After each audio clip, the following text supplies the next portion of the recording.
Assalamualaikum warahmatullahi wabarakatuh. Selamat pagi, Waalaikumsalam warahmatullahi wabarakatuh. selamat pagi, salam sejahtera untuk kita semua. Terima kasih kepada yang terhormat Bapak Tajul Arifin R. R itu Raden, tapi beliau itu tidak mau disebut. Ya, ya Bapak, Ibu-ibu semuanya dan saudara-saudara, adik-adik sekalian. Di depan saudara ini, di depan saudara-saudara ini adalah Bapak Tajul Arifin R. R itu Raden. Ya. Beliau lahir di Sumeneb 6 Juni 1952. Jadi beliau itu termasuk senior kita, ya. Senior saudara-saudara.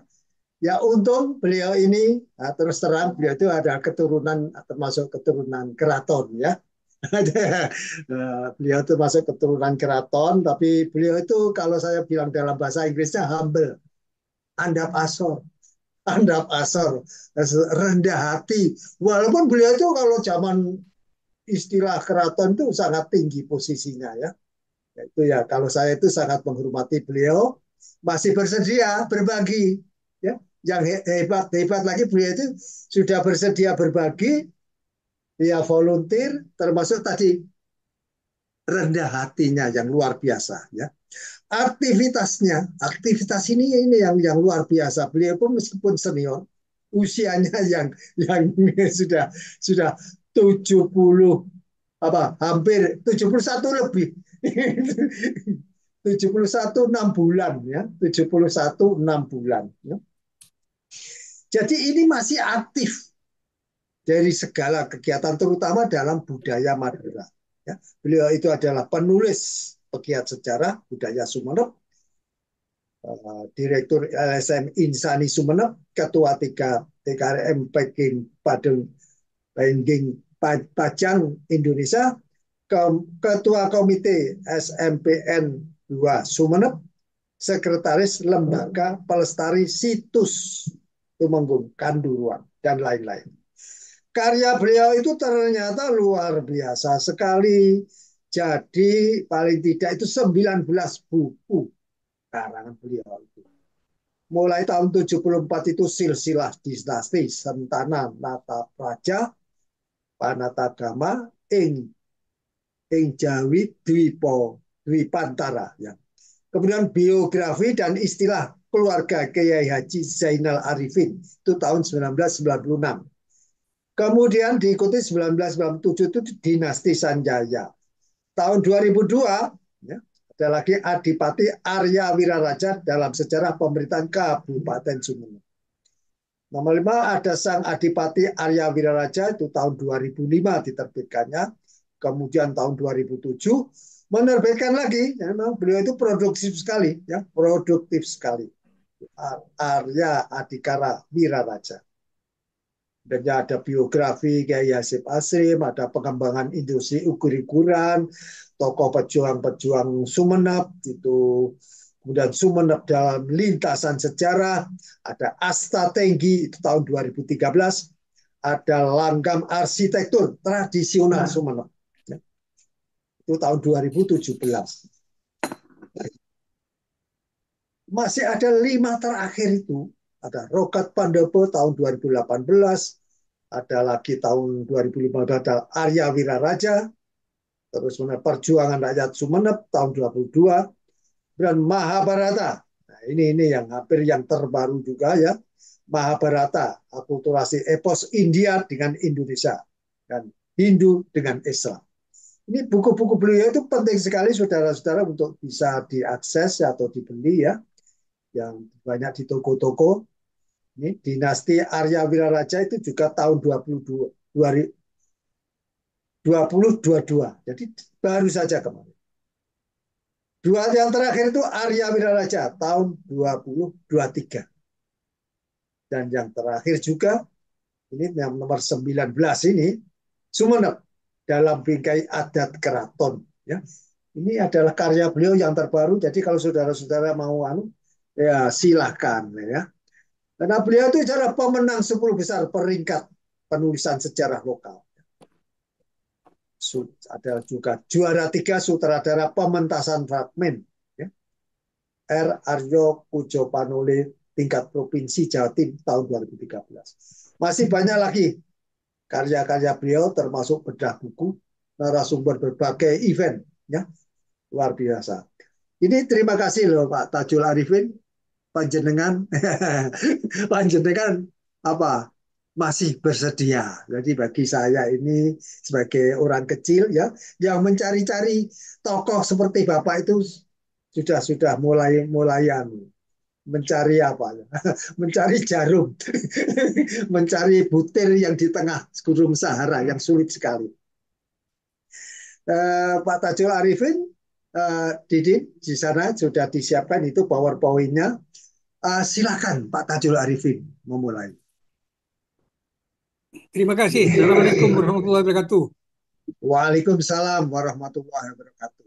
Di situ terdaftar banyak buku Arya Winaraja. Makanya waktu saya jadi narasumber di Universitas Udayana Bali disebut Bapak Wiraraja. Karena spesifik Arya Winaraja. Dan cucu Iya, iya. saya yang terakhir diberi nama Arya Adhikara Wiraraja. Cucu saya yang terakhir itu. Karena memang ahlinya Arya Winaraja. Iya, Terima iya. kasih sekali. Saya mengangkat Joko Tole, Aryo Kudo Manole itu merupakan suatu ikon di Sumeneb dengan kuda terbangnya. Sekalipun berbau mitos itu, tapi bagi kami orang Sumeneb memang sangat menjadi andalan. Nah, ini ya agak cepat sedikit itu. Ya. Terus yang saya paparkan dulu yang pertama adalah silsilah. Yang kedua sejarah perjalanan, yang ketiga adalah tapak tilas hasil karya. Itu yang Hmm. saya paparkan. Saya memaparkan Nick, Nick,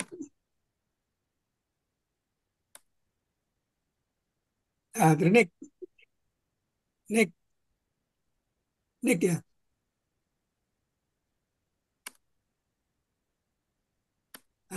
Karena banyak yang mengatakan bahwasanya itu hanya legenda mitos, maka saya paparkan di sini adalah daftar pustaka. Iya, Daftar iya. pustaka itu banyak sekali ya, dari sejarah Madura, Senopati, Carita Negara Sumeneb, dan lain-lain sebagainya. Termasuk ini saya paparkan kalau bisa dilihat ya. Ini kalau bisa dilihat ini dari bahasa Pak Jawa, bahasa Jawa, bisa mencarakan Jawa ini Iya, iya, ada. iya. Carita Negara Sumeneb ini. Yang terakhir ini tulisan saya. Jadi buku-buku saya ini sudah banyak sekali. Dan termasuk ini. Ini Iya. silsilah ya. Ini tulisan Arab ya. Ini tulisan Arab. Ini manuskrip di fotokopi dengan saya. Itu diantaranya. Itu untuk menjelaskan bahwa ini memang betul-betul ada. Bukan cerita mitos, bukan. Tapi ceritanya, perjalanannya banyak yang mitos. Gitu. Makanya di dalam buku saya ini, di dalam buku yang terakhir ini, di sini buku itu kajian situs historis dan mitologi dinasti Arya menuju puncak kejayaan Majapahit. Memang sengaja dengan saya. Kenapa? Untuk menjelaskan mitosnya yang bagaimana. Nek, nek. Ini silsilahnya ya. Silsilahnya Joko Tole itu sungguhnya dari Sayyid Ali Murtado, Sunan Lembayung Fadal, Rato Pandita. Itu adalah keturunan Rasulullah SAW yang ke-23. Hmm. Beliaunya itu, Sayyid Ali Murtado itu. Beliau mempunyai 4 putra. Yang satu Sayyid Usman, Haji Usman atau Sunan Manjuran yang ada di Mandalika di Lombok sana. Yang kedua Sayyid Usman Haji, yang ketiga adalah Panembahan Wirakrama, yang keempat Nyi Ageng Tanda. Nah, yang Panembahan Wirakrama itu berputra 2 yaitu Adipodai atau Arya Baribin dan Adirasa. Jadi mereka itu sedangkan Adipodai Arya Baribin itu menikah dengan Raden Ayu Saini atau Potre Koning yang dikenal dengan Potre Koning. Putra Rekoning. Binti Raden Wakung Rukyat Pangeran Secodiningrat II yang berputra 2. Jadi kalau tahu Wakung Rukyat itu adalah putra dari Brahmakanda dan Brahmakanda putra dari Pangeran uh, Pangeran Beregung ya, Notoningrat, dan Notoningrat itu adalah putra daripada Panembahan Mandoroko, Mandoroko putra daripada Panembahan Joharsari, Joharsari putra dari Panembahan dari Pangeran Asrapati, putra dari Narulenda, dan putra dari Arya Banga atau saudara Arya Wiraraja. Jadi masih keturunan Arya Wiraraja itu. Tapi bukan dari jalur Ranggalawi. Kalau Ranggalawi ke Tuban itu. Hanya Ranggalawi ada yang ke Bali, ada ke Lumajang. Nek, sejarah perjalanan Nek ya. Nek, sejarah perjalanan Nek. Uh, saya bagi dengan 3 ya. Dengan 3. Nek terus Nek itu. Uh, jadi membuat keris ya. Satu dalam masa kanak-kanak hingga remaja itu pembuat keris. Nanti pembuat keris nanti saya sangling ada di belakang sekali. Ini masalah terkait dengan adanya tabak tilas hasil karya. Jadi yang kedua perjalanan ke Majapahit. Yang keempat selanjutnya mengabdi ke Majapahit. Pembangunan pintu gerbang Candi Bajang Ratu. Peperangan dengan Minak Jengbati Belenggalan dan perjalanan pulang ke Sumeneb dan menjadi adipati di Sumeneb. Sekarang saya sampaikan masalah pembuatan pintu gerbang. Pintu gerbang itu sangat monumental sekali. Ada yang katanya dalam mitosnya itu bahwasanya Joko Dole minta dibakar dulu keluar keluar apa namanya patre dari pusarnya katanya untuk sebagai apa lemnya di Candi Bajang Ratu itu. Itu sungguhnya sekarang sudah jadi candi ya pintu gerbang itu. Konon dulu katanya di Trowulan sana, pintu gerbang Candi Bajang Ratu itu di pintunya itu ada pintunya dari besi, ada simbol kuda terbang katanya. Itu menunjukkan bahwanya itu buatan Joko Tole. Tapi itu dari besi katanya ya, saya tidak bisa membuktikan karena tidak ada fotonya. Memang pembangunan Candi Bajang Ratu itu adalah putra Wikramawardhana yang mana punya putra mahkota yang bernama uh, apa namanya seorang putra itu meninggal dunia. Jadi kata istilah Madura bajang itu yang wekas insukanya menanya. Nama putranya Raden Kertawijaya Kertanegara Kertawardhana itu namanya Hyang Wekas Insuka yang dicalonkan menjadi Pangeran Pati atau putra mahkota. Meninggal maka dibuatkan sebuah candi. Candinya makanya dinamakan Bajang Ratu. Bajang itu adalah suatu buah seperti umpamanya buah itu yang kurang kurang tua sudah gugur gitu. Itu kira-kira ke sana arahnya.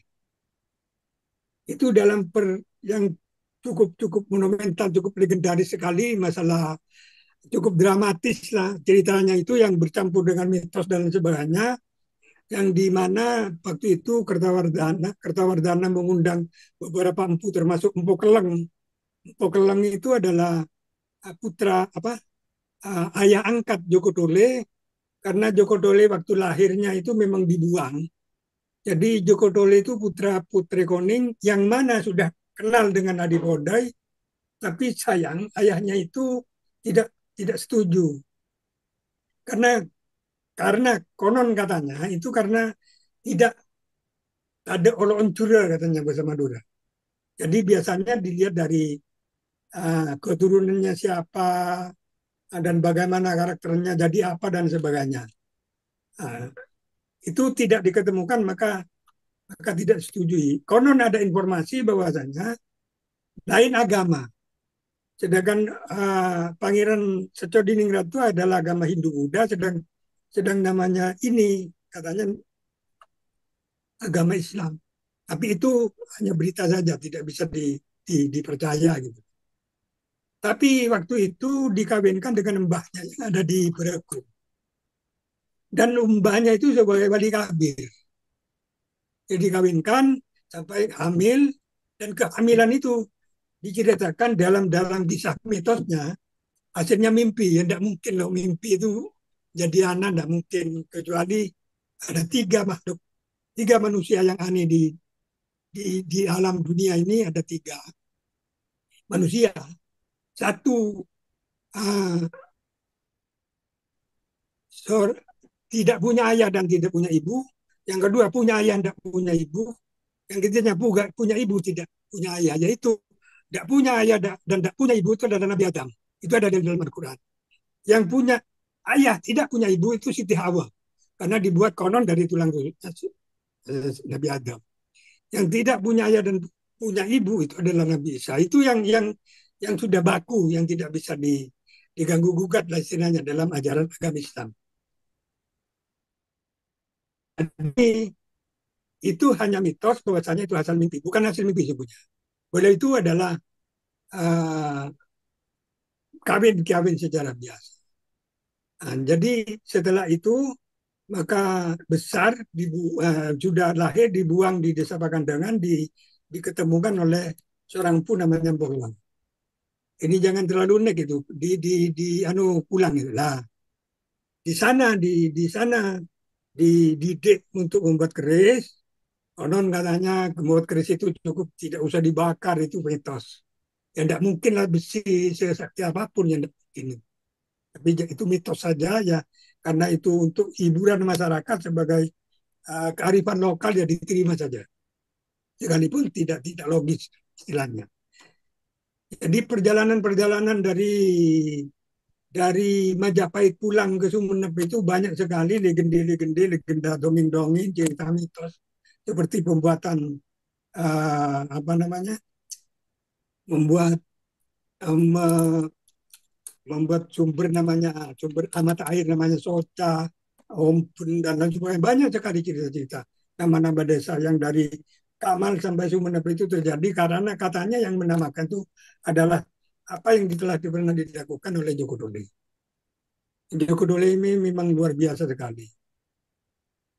Perjalanan ke Sumeneb sampai beliau itu kembali pulang setelah ke Ampoklang pamit ingin menghadap mbah ibunya di daerah di mana itu namanya, di Benesare, di Keraton Benesare. Nah, di sana maka terkejut sang ibu ketemu dengan anaknya yang selama ini tidak pernah diasuh, tidak pernah disusuinya. Besar bersama istrinya, ditanyakan istrinya banyak putra. Dan karena beliau itu setelah menang dengan peperangan dengan Minak Jengpati di waktu di Majapahit, Minak Jengpati itu adalah salah satu apa namanya, salah satu adipati yang membangkang, maka menang. Minak Jengpatinya itu keturunannya lari ke Bali, sampai di Bali mendirikan raja, entah kalau tidak keliru Raja Gelgel kalau tidak keliru, yang kemudian itu ketemu lagi dengan Joko Dole sampai terjadi perang dua kali. Nah, setelah itu perjalanan pulang ke Sumut. Setelah jadi ketemu dengan orang mbahnya dan ibunya, maka ayahnya datang juga. Maka beliau itu diajak ke Sepudi, ibunya diajak ke Sepudi karena di suatu pulau di Sumeneb di sebelah timur. Setelah itu Joko Tole itu setelah meninggal karena ayahnya itu juga jadi adipati di Sumeneb. Jadi adipati yang bernama Aryo Baribin dan mbahnya itu juga raja di adipati di sana, Panembahan Wirakrama. Dan kebetulan Panembahan Wirakrama itu asalnya kuburannya itu sudah menjadi cagar budaya. Kebetulan saya sebagai ketua ahli cagar budaya, ketua tim ahli cagar budaya telah ke sana meneliti, mengkaji dan lain sebagainya. Ternyata betul tahunnya karena di sana ada prasasti dan lain sebagainya. Hanya saya tidak ditampilkan di sini. Sungguhnya ada prasastinya, ada dari tulisan Jawa kuno. Nah, di sana masih ada. Jadi setelah itu nama Joko Tole itu pulang ke Sumeneb mendirikan keraton atau kadipaten di daerah Lapataman. Sampai sekarang apa bekas-bekasnya itu tidak ada. Saya pernah ke sana, saya cari nggak ada. Hanya katanya di sana. Nah, kemungkinan perhitungan kami selaku pemerhati sejarah dan yang senang-senang mondar-mandir cari situs sejarah untuk dijadikan cagar budaya. Jadi kemungkinan itu dulu kadipatennya terbuat dari kayu jati. kan dimakan usia, maka musnah, habis dimakan usia. Sama dengan area Wiraraja.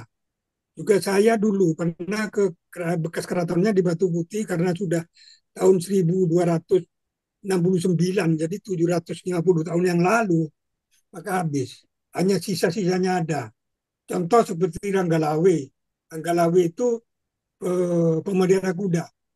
Di sana ada Tambiu. Bekas Tambiu ada lebih 40. Tambiu itu ada tempat minum kuda dari batu. Itu ada di sana. Pohon-pohonan Naomi, tempat untuk meracuni senjata tajam waktu peperangan dulu. Dan Taman Sare itu, apa tamanan itu, Patirtan. Di sana ada 12 Patirtan, seperti di Bali sana. Jadi itu bekas-bekas yang kami gaji, termasuk yang Joko Tole, saya sudah mondar-mandir ke sana-sana, ingin mencari, membuktikan. Ternyata masih ada. Sekalipun itu harus memakai keilmuan uh, tersendiri ya. Jadi harus mengerti kepada arkeologi, harus ada kan, kami kan punya dari tim ahli punya arkeologi, jadi pemodernitinya yang luar biasa sekali memang saya lakukan. Selanjutnya sampai di Sumeneb itu uh, ya. Nah ini di Sumeneb itu terkenal dengan nik peperangan dengan Dempo Abang, Dempo Awang. Nik peperangan dengan Dempo Awang itu sungguhnya tidak ada, hanya diadakan di apa ya, dikait-kaitkan dengan adanya pelayaran, dengan adanya muhibah pelayaran armada Kaisar Cina, yaitu zamannya Kaisar Beng Shengzhou di sekitaran Samudra India, Laut Cina Selatan, sebanyak 7 kali selama 26 tahun, yang dipimpin oleh 3 jenderal, yaitu Laksamana Cheng Ho yang kita tahu siapa Laksamana Cheng Ho, yang pernah difilmkan mungkin ya, saya kan tidak nonton, kebetulan tidak menonton ya. Yang kedua Mak Huan. Jadi Laksamana Cheng Ho itu adalah jenderal besar, jenderal utama, pemimpin utama. Yang kedua adalah Mak Huan, juru bahasa utama. Yang ketiga adalah Ong Keng Hong, juru mudi utama. Jadi keduanya itu dengan julukan San Potualan. Jadi 3 pendekar besar. Tapi dalam logat Jawa disebut Dempo Awang. Katanya orang Madura Dempo Abang. Nah itu konon kuburannya ada sekarang karena agama Islam. Sekarang Cina beragama Islam. Kuburannya ada di daerah Gedong Watu Semarang. Di sana disebut kuburan Dempo Awang. Padahal bukan itu. Kuburan Ongkeng Hong. Jadi bentuk kuburan tapi aksesoris anunya apa bangunannya itu berbentuk bangunan Cina. Di dalam kuburan Islam. Jadi yang ziarah ke sana ada orang Islam, ada orang Konghucu, ada orang Buddha. Semua yang hadir ke sana. Karena itu termasuk suatu apa ya, implementasi daripada Bhinneka Tunggal Ika lah mungkin ke sana. Nah. Jadi semua merapat ke sana untuk meminta berkah dalam Islam, misalnya mencari berkah. Tapi itu pun sudah terkenal dari Semarang, Jepara, Pati, Seprapat, Tuban, sampai Madura itu terkenal sebagai kuburan Dempo Awang. Yang dikatakan bahwasanya itu ada di beberapa manuskrip kuno yang saya punya itu seperti ini. Ini contoh di sini ada banyak sekali saya baca-baca buku. Nah, seperti ini juga saya ada buku ini, macam-macam buku saya punya itu. Jadi itu dikait-kaitkan. Dan katanya karena itu waktu itu armada yang beberapa ribu orang pasukan itu kena hantam badai di daerah Pasalembu. Hancur satu sehingga Ong Keng Hong itu sebagai juru utama, mudi utama itu mati. Nah, dan alat-alatnya, sarana dan prasarana ada di sampai di Sumeneb seperti contoh layar, tiang layarnya ada di Pangdekur dulu. Nah, tapi sekarang sudah tidak ada. Terus piringnya ada jatuh di Kamal sampai sekarang dinamakan ujung piring. Terus di apa namanya? Konon bawa IT. Kalau saya pernah tahun 70-an lewat menyeberang Kamal sampai Surabaya itu Kalimas itu naik perahu mesin itu terdengar suara wang weng wang wang seolah-olah suara itu mitos juga tapi dipercaya oleh masyarakat itu yang dengan Dembu Abang. Jadi banyak sekali uh, apa namanya sisa-sisa daripada cerita-cerita mitos sekalipun pribadi saya tidak percaya itu tapi sebagai kearifan lokal saya terima saja. Makanya ditulis dalam bukunya ya, yang berjudul ini ada di sini. Ini buku saya yang pernah semoga mudah-mudahan terlihat saja. Ini buku saya yang terakhir kajian situs histori mitologi dinasti Raja menuju puncak kejayaan Majapahit. Saya tulis secara detail di sini. Hanya saya Prof sekarang sudah kehabisan banyak perguruan tinggi yang pesannya pada saya yang beli maksudnya dari ITB, IPB, UGM, UI, UNOD, Udayana dan Jember dan lain sebagainya banyak sudah. Jadi buku-buku saya biasanya laku pada perguruan tinggi. Entah dibuat apa di sana, tidak ngerti. Entah dibuat bungkus kacang atau gimana, nggak ngerti. Pokoknya yang pembeli utamanya paling banyak itu dari perguruan tinggi. Buku-buku saya. Memang sangat langka sekali Sumenep. Hanya banyak serpihan-serpihan cerita yang ada. Makanya saya menyatukan cerita Arya Wiraraja berapa kali itu disesuaikan dengan buku-buku atau manuskrip yang saya terima. Ada tambahan lagi, saya nulis lagi. Ada tambahan sampai terakhir ini sudah pol ini saya tulis. Itu Iya. buku itu adalah karena apa tentang Sumenep itu tertulis di Prasasti Mula Malurung yang diketemukan oleh ahli sejarah tahun 1975 yang hilang dua lempengan. Ternyata setelah tahun 2001 ketemu lempengannya di Kediri di tukang loa itu dibeli lagi sekarang ada di Museum Nasional. Ternyata di Sumeneb itu bukan adipati yang pertama, adalah raja. Nah, namanya rajanya itu uh, Nararia Kulub Kuda. Jadi adalah putra saudara sepupu dari Prabu Wisnuwardana Kerajaan Kediri pada tahun 1200 1255 Masehi ya. Itu Iya. ada apa namanya? Ada sakanya, saya lupa itu, ada di buku saya. Jadi itu banyaknya itu dengan adanya Sumeneb itu memang ada, hanya tingkatannya itu adalah adipati. Jadi kalau kita baca apa ya, baca tentang sejarah Madura itu yang tertua itu adalah Sumeneb ya. Setelah itu Majapahit, setelah Majapahit terus ke Demak Bintoro dan ke Bangkalan. Bukan Bangkalan dulu, Sampang dulu ya. Harus Puaja dan sebagainya. Baru Pamekasan. Sampang itu terakhir. Sekalipun tertua di sana untuk daerah barat, tapi disimpan pada Kadipaten Terakhir.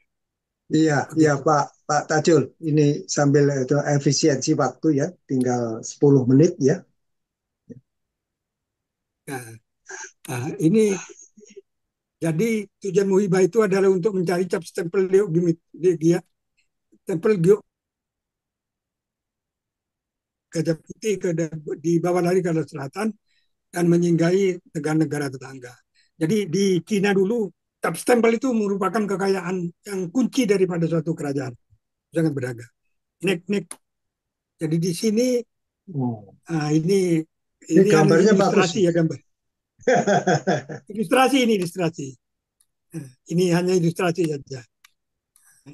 Yang real terus nampak tilas itu. Real nampak tilas. Nek. Next, ya. Nek terus nek. Terus nek. Nek.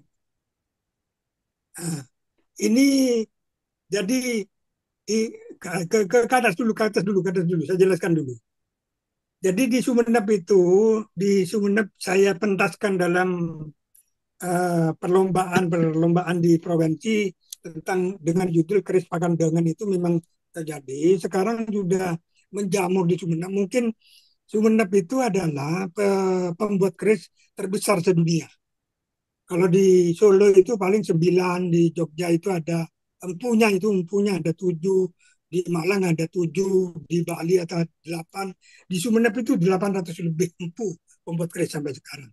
Itu terdiri dari yang berada di 4 kecamatan, yaitu Kecamatan Bluto, Seronggi, Lenteng, uh, dan Bluto, Lenteng, dan Seronggi ya. Ini keliru tulisan itu.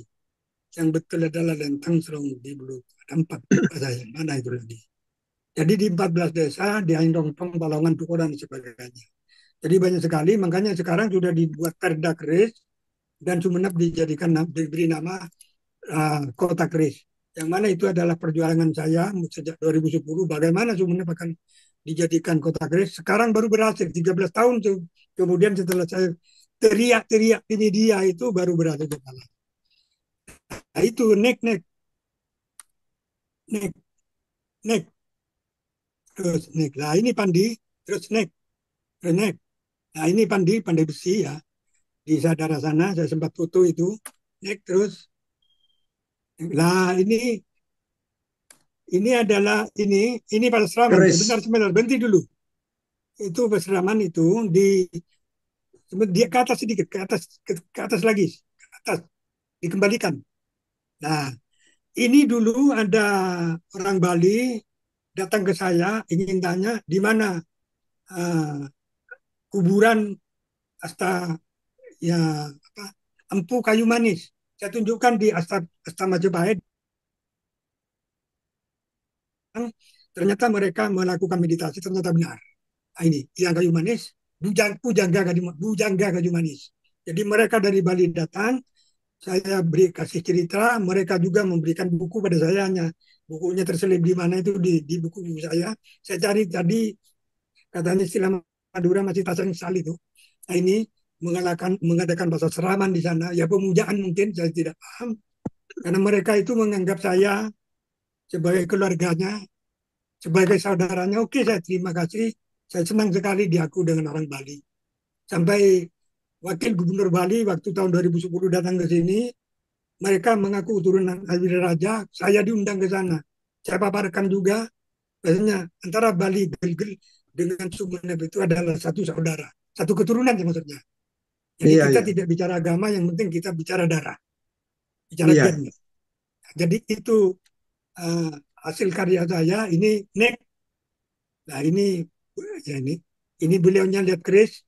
Saya bawa ke daerah Palongan yang nongtong, karena katanya orang sana ada seorang empu bujangga kayu manis yang juga membuat keris yang di Palongan sana. Pengakuannya sana. Itu dilengkapi dengan literatur. Oke, terima kasih. Berarti ada sinergi antara Sumeneb dan dan dan apa dan Bali.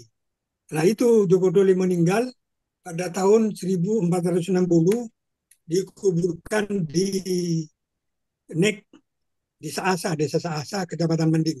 Ini kuburannya, Oh, ini kuburannya, nek kuburannya. Nah, oh, iya, iya. ini ada anunya apa? Ada tutupnya, songkop katanya orang Madura. Saya buka itu, saya lupa tidak dipasang itu. Terbukanya Iya. ternyata betul, melihat kuburan batu, nilai batu itu adalah pada abad ke-15. Jadi memang tua, memang tua. Nek, nah ini, nah ini. Jadi saya gambar terakhir itu sebagai keris yang diturunkan pada anak cucunya. Bahkan pada zamannya Presiden Soeharto dulu, setiap keris yang mau diberikan cincin dari mata kepada negeri, pesannya di Sumeneb. Semua Waduh. termasuk Pak Bambang SBY ya. SBY mesan buku pada saya, Bu Aniknya itu judulnya Astatenggi, itu adalah pesanan Bu Anik Yudhoyono itu. Pesan buku saya buatkan, Hmm. dibawa ke sana sebanyak 230 eksemplar untuk diedarkan katanya Iya, beliaunya. iya, iya, Ya, iya. itulah Nek. Nah, itu saja sementara, mungkin ada yang dipertanyakan silakan Iya, sementara. Terima ini kasih. Pak Tajul ini luar biasa ya, terutama setelah mengungkapkan bagaimana Joko Tule mulai dari kecilnya sampai ke mengabdi kepada Mojopahit, kemudian terakhir sampai apa tadi diceritakan inilah sampai kuburannya, ya. Kuburannya ini di tempat ini. Tadi juga saya memberikan Bapak Pak Tajul menstreskan masalah keris ya. Saya minta dengan hormat kalau bisa pada podcast berikutnya Bapak mengupas masalah keris ini. Ini hanya permintaan, permintaan masalah keris, keris ya. Siap, siap, siap. Ya, ini penting. Atau Jadi ada ya keris. kesinambungan cerita bahwa ketika mengangkat cerita Joko Tole, suatu suatu katakanlah kalau itu di pahlawan ya, pahlawan Madura, tokoh Madura, tokoh apa boleh dibesarkan tokoh Jawa Timur gitu ya. Itu tidak jauh dengan cerita-cerita yang berhubungan dengan keris kan tadi. Maka saya harapkan nanti Pak Tajul Arifin bisa menyampaikannya untuk apa untuk podcast berikutnya. Barangkali satu kalimat, dua kalimat Pak Tajul menyimpulkan masalah Joko Ture. Ya, beginilah perjalanan Joko Dole. Joko Dole sebagai ikon legendaris Sumeneb ya, Madura, Jawa Timur, bagian pantai utara Jawa Timur,